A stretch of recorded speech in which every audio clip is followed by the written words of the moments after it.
Assalamualaikum warahmatullahi wabarakatuh. Perkenalkan kami dari kelompok 5 Perbankan Syariah 4A yang beranggotakan pertama Putri Kurniasari, yang kedua Mila Wigati, yang ketiga Sevia Surya Putri Suwandi, yang keempat Hanifah Rizkiani, dan yang kelima Vita Dwi Andriani. Kami akan mempresentasikan materi kami tentang hipotesis dan korelasi parametrik.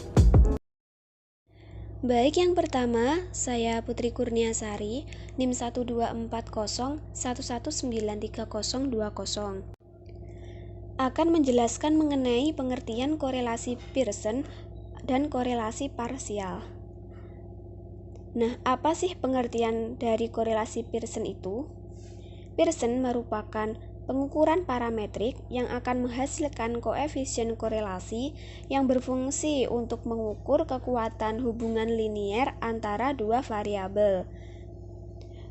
Rumus korelasi Pearson ini ditemukan oleh Karl Pearson, seorang ahli matematika berkebangsaan Inggris. Rumus ini dapat pula disebut Pearson Product Moment Correlation Coefficient atau dikenal dengan produk moment. Ada 3 persyaratan uji asumsi sebelum dilakukan uji analisis dengan menggunakan rumus produk moment atau Pearson ini, yaitu pertama, sampel yang digunakan di dalam penelitian berasal dari random sampling. Kedua, data yang digunakan dalam analisis bersifat interval atau rasio. Dan ketiga, data yang berasal dari dua variabel merupakan data yang berdistribusi normal. Selanjutnya yaitu pengertian korelasi parsial. Korelasi parsial merupakan perluasan dari korelasi sederhana atau korelasi Pearson. Jika korelasi sederhana melibatkan satu variabel terikat atau dependent dan satu variabel bebas atau independen, maka korelasi parsial melibatkan lebih dari satu variabel bebas dan satu variabel terikat. Selanjutnya ada analisis hipotesis korelasi person. Hipotesis korelasi person ini ada 4 cara yang digunakan atau 4 rumus yang digunakan untuk menyelesaikan. Yang pertama menggunakan skor mentah, yang kedua menggunakan skor deviasi, dan yang ketiga menggunakan angka standar deviasi, dan yang keempat menggunakan diagram scatter. Yang pertama, skor mentah rumusnya R X Y kecil sama dengan N dikali sigma X Y dikurangi buka kurung sigma X tutup kurung dikali sigma Y tutup kurung per akar buka kurung N dikali sigma X kuadrat dikurangi buka kurung sigma X tutup kurung kuadrat tutup kurung dikali buka kurung N dikali sigma Y kuadrat dikurangi buka kurung sigma Y tutup kurung kuadrat tutup kurung. Yang kedua menggunakan skor deviasi, rumusnya R X kecil aksen Y kecil aksen sama dengan sigma Y sigma X aksen Y aksen per akar buka kurung sigma X aksen kuadrat tutup kurung dikali buka kurung sigma Y aksen kuadrat tutup kurung. Yang ketiga menggunakan angka standar deviasi, rumusnya R X kecil aksen Y kecil aksen sama dengan sigma X aksen Y aksen per N dikali SD X kecil SD Y kecil. Yang keempat menggunakan diagram scatter. R X kecil aksen Y kecil aksen sama dengan N dikali sigma X aksen Y aksen dikurangi buka kurung sigma Fx aksen tutup kurung dikali buka kurung sigma Fy aksen tutup kurung per akar buka kurung N dikali sigma Fx aksen kuadrat dikurangi buka kurung sigma Fx aksen tutup kurung dikali buka kurung N dikali sigma Fx aksen kuadrat dikurangi buka kurung sigma Fx aksen tutup kurung kuadrat tutup kurung. Untuk selanjutnya, analisis hipotesis korelasi parsial. Analisis korelasi parsial merupakan suatu metode yang digunakan untuk mengidentifikasi kuat lemahnya hubungan antara variabel bebas dan variabel terikat, di mana variabel bebas lainnya dikontrol atau dianggap berpengaruh.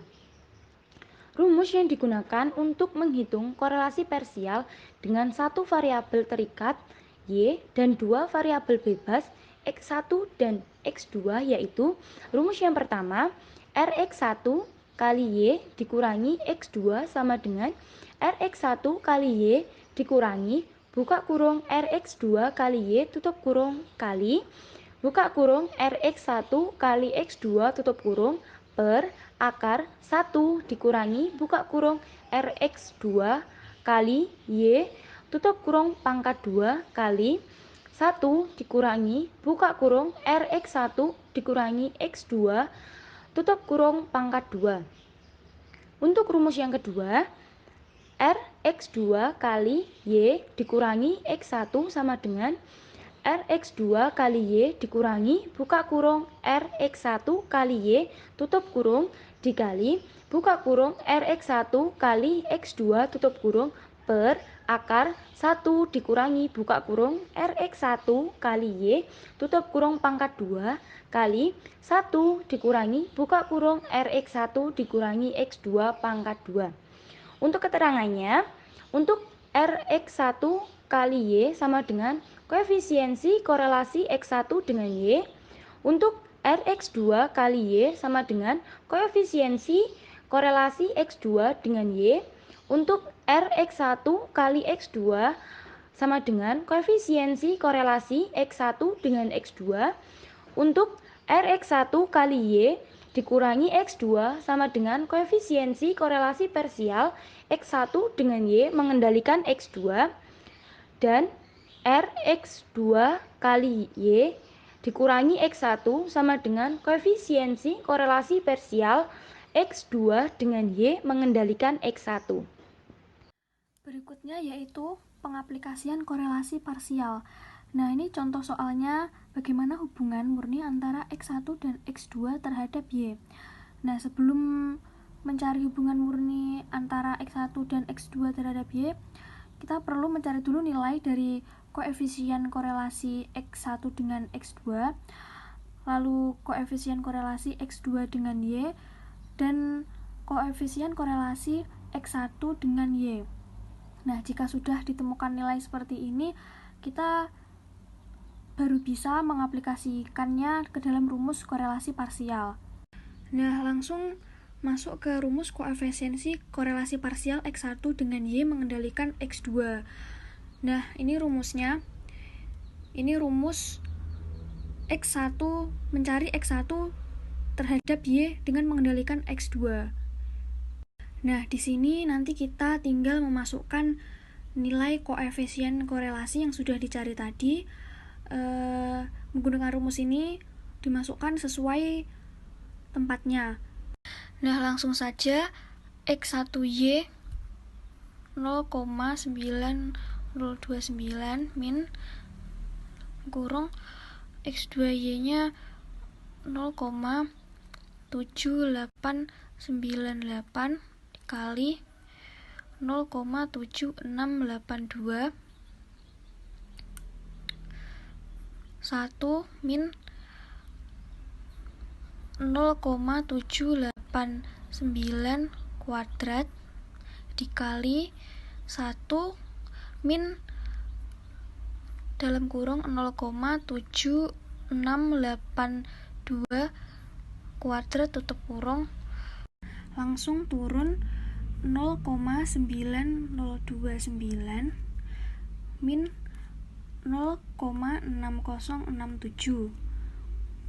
Lalu 1 min ini dipangkatkan 2, hasilnya 0,6238 kurung dikali 1 min 0,5901.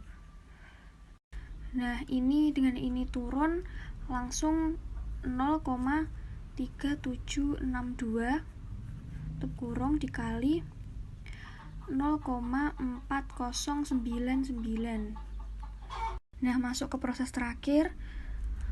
0,2962 ini dikali 0,1542 sama dengan 0,2962 per 0,3927 hasil akar sama dengan 0,7543. Nah, ini hasilnya. Jadi koefisiensi korelasi parsial X1 dengan Y mengendalikan X2 hasilnya 0,7543. Nah, selanjutnya mencari koefisiensi korelasi parsial X1 dengan Y mengendalikan X1. Nah, ini rumusnya, langkahnya sama seperti tadi. Tinggal memasukkan nilai-nilai ke dalam rumus sesuai variabel atau tempatnya. Nah, langsung saja X2Y-nya 0,789 min 0,9029 dikali 0,7682 langsung 1 min 0,9029 pangkat 2 dikali dengan 1 min 0,7682 pangkat 2 tutup kurung. Nah, langsung turun 0,789 min ini dikali hasilnya 0,6936 1 min 0,8152 dikali dengan 1 min 0,5901. Ini hasil dipangkatkan 2. Setelah ini langsung dikurangi 0,0962 0,1848 dikali ini dikurangi hasilnya 0,4099. Nah, masuk ke proses yang terakhir, ini turun 0,0962, ini dikali ini hasilnya akar 0,0757 sama dengan 0,0962 per hasil akar 0,2752 sama dengan ini dibagi 0,3495. Nah, ini hasilnya. Jadi koefisien korelasi parsial X2 dengan Y mengendalikan X1 hasilnya adalah 0,3495. Yang selanjutnya, saya Vita Duyandriani, NIM 12401193025 akan menyampaikan pengaplikasian rumus korelasi Pearson. Salah satu contohnya yaitu peneliti tentang kecenderungan hubungan antara variabel tinggi lompatan dengan variabel tinggi badan dari 10 subjek. Hitunglah analisis korelasi Pearsonnya. Dalam menghitung korelasi Pearson terdapat banyak rumus. Yang pertama yaitu perhitungan korelasi Pearson menggunakan skor mentah. Hal ini diawali dengan membuat tabel persiapan seperti ini, yang mana di dalam tabel terdapat nomor ini adalah banyaknya subjek, X adalah variabel tinggi badan, Y variabel tinggi lompatan, X kuadrat yaitu kuadrat dari variabel tinggi badan, Y kuadrat yaitu variabel dari kuadrat dari variabel tinggi lompatan, dan XY ini hasil kali tinggi badan dan tinggi lompatan. Setelah semuanya terhitung, kemudian kita masukkan ke dalam rumus dari korelasi Pearson, yaitu sebagai berikut rumusnya. RXY sama dengan N sigma XY min sigma X dikali sigma Y dibagi akar dari N dikali sigma X kuadrat dikurangi sigma X kuadrat dikali N dikali sigma Y kuadrat min X min sigma Y kuadrat. Kemudian kita masukkan nilai-nilai di atas ke dalam rumus, yaitu N-nya kita peroleh 10, dikali 250599 min 1644 dikali 1524 dibagi akar dari 10 dikali 270364 tutup kurung dikurangi 1644 kuadrat dikali 10 dikali 232316 dikali 1524 kuadrat sama dengan 2505990 dikurangi 2505456 dibagi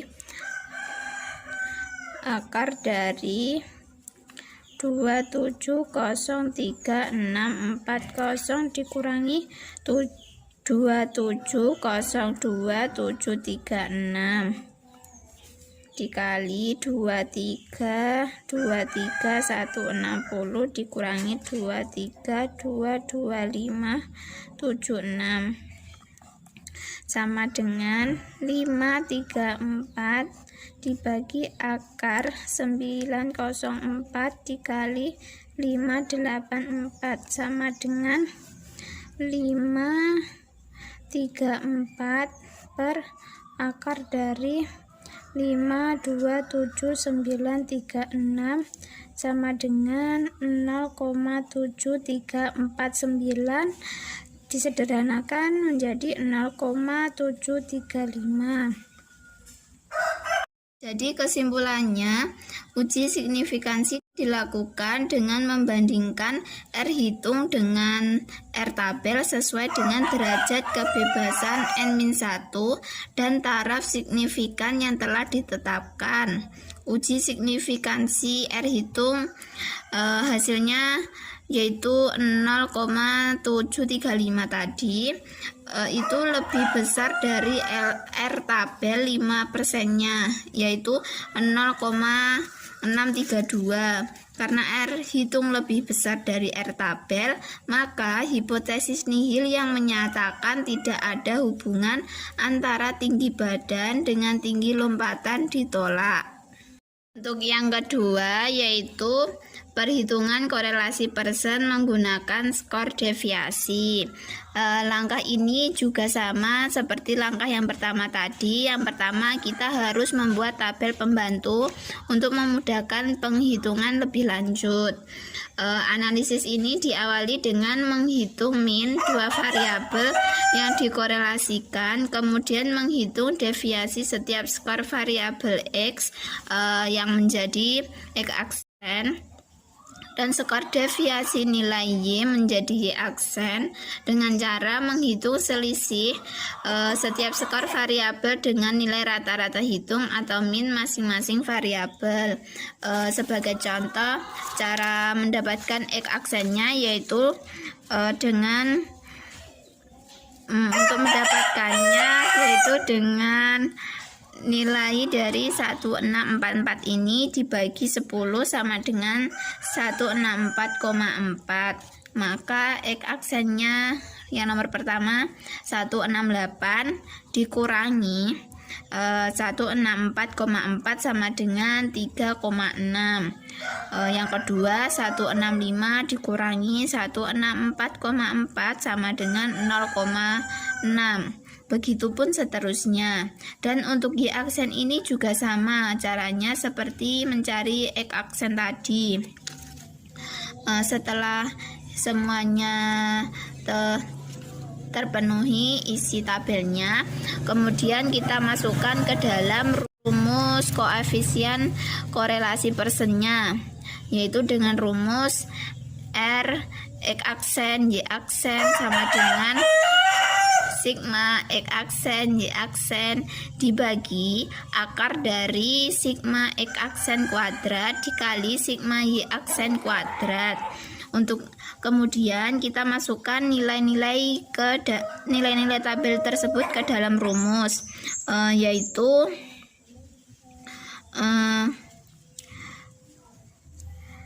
sama dengan 53,4 per akar dari 90,4 dikali 58,4 sama dengan 0,735. Hasilnya ini seperti hasil yang pertama tadi. Jadi uji signifikansi dilakukan dengan membandingkan koefisien korelasi R hitung dengan R tabel pada taraf signifikansi yang ditetapkan 5%. Hasil uji R hitungnya sama dengan 0,75, lebih besar dari R tabel yang 5% tadi. Hal ini berarti maka hipotesis nihil menyatakan tidak ada hubungan antara tinggi badan dengan tinggi lompatan ditolak. Nilainya tadi R tabel sama dengan 0,735, lebih besar dari 0,6325.